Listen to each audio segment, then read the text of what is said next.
So checking the valves on this bike is actually pretty easy. Take your side plastic off, seat, gas tank, just lay that back.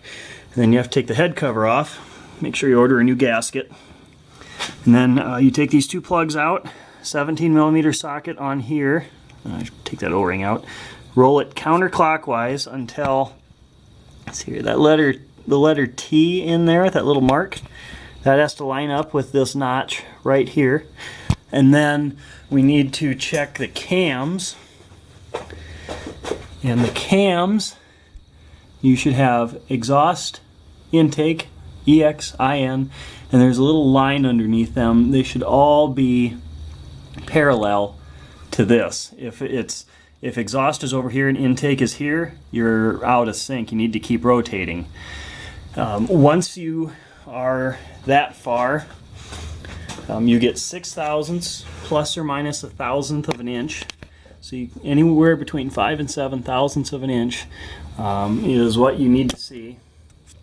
And you just go in above the shim, under the rocker arm,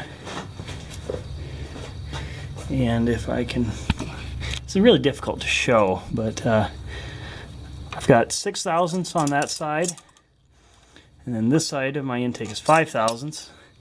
So I can show you a little bit better here. This is the wrong size feeler gauge for it, but just like that.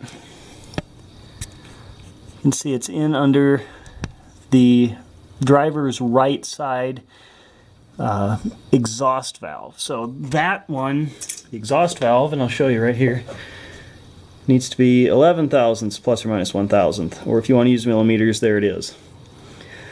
If your shims are not correct, you can order all kinds of different shims. I'll go ahead and just kind of scan over this. You can pause the video if you'd like to read this more in depth. But yeah, it's really easy. Then you just back up, put everything back together the way it came apart. And again, I think the shims were $7.50 American from Bike Bandit, so not terribly expensive, but you got to make sure you get the right one. They should have a number embossed on them, but if your bike's been running for a while, it's probably worn off. So grab yourself a feeler gauge. That's the only specialty tool you need for this whole thing. Otherwise, it's just basic sockets. So have at it. You can do it. This is something most owners should be able to do in their own garage.